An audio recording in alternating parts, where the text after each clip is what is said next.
But I want to just pull on a small thread from your recovery story, if I may. And Sure. you wrote something recently where you said, in my recovery program, we say that desperation is a gift. That's what this wake up call has given me, the gift of desperation.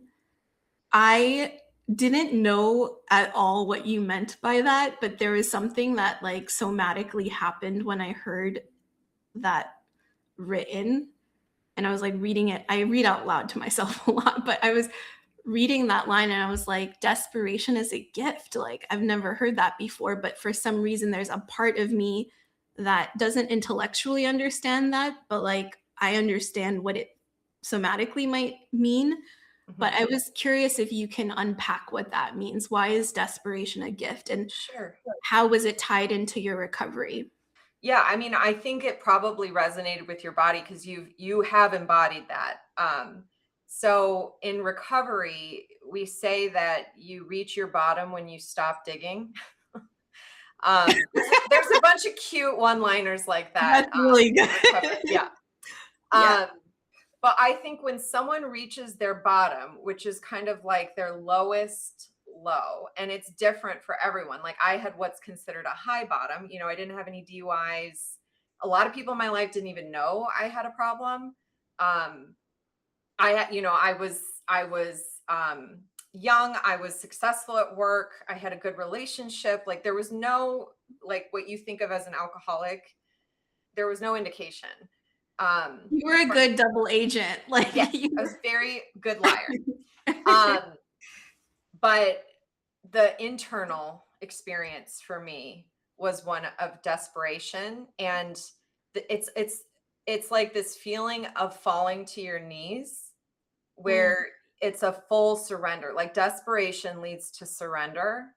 And that day that I had my last drink, and it was my ex-husband actually, who we were just dating at the time, he set a boundary. He was like, I'm not going to be around you when you're drunk.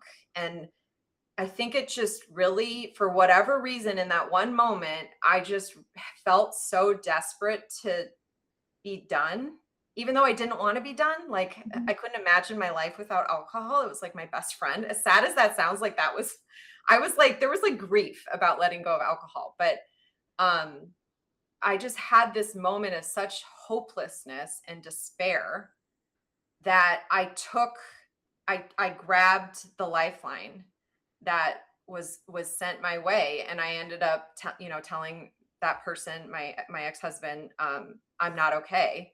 And we called my uncle, who's been in recovery. I think at that point he had been in recovery like 17 years, and I went to an AA meeting. But it was the despair that created the door, or created that reed that got handed to me, as flimsy as it was, that I grabbed onto. Mhm. And not everybody, and this part I don't understand. Not everybody who struggles with addiction takes that read. And there's no rhyme or reason for why it is. And I'm extremely lucky that I'm someone that did. And I couldn't even tell you why I did in that moment. But other than I was desperate enough to grab the lifeline. And my whole life had that, like, hinged on that single moment of despair and hopelessness, and then taking the lifeline. Because who I was then and who I am now are two extremely different people. And my life now is unimaginable to the girl that was drinking herself to death. Yeah, it's so interesting. As I'm hearing you talk about desperation, it's like desperation in a weird way is a form of hope and motivation, but like with like just like a very thin thread of that. It just has a little bit of hope in it. And I never really associated desperation as something that can actually ignite hope in a weird way. And Yeah. there's something that's just really interesting about how you're phrasing it, where it's like, you don't know why, but like you have to hit that bottom. I keep thinking about butts, but you have to hit the bottom for there to be that like it's kind of like the bottom actually becomes like, in a weird way, a launch pad into Yes. this new identity that you don't even have any fucking proof that that's even a possibility that it will work out for you.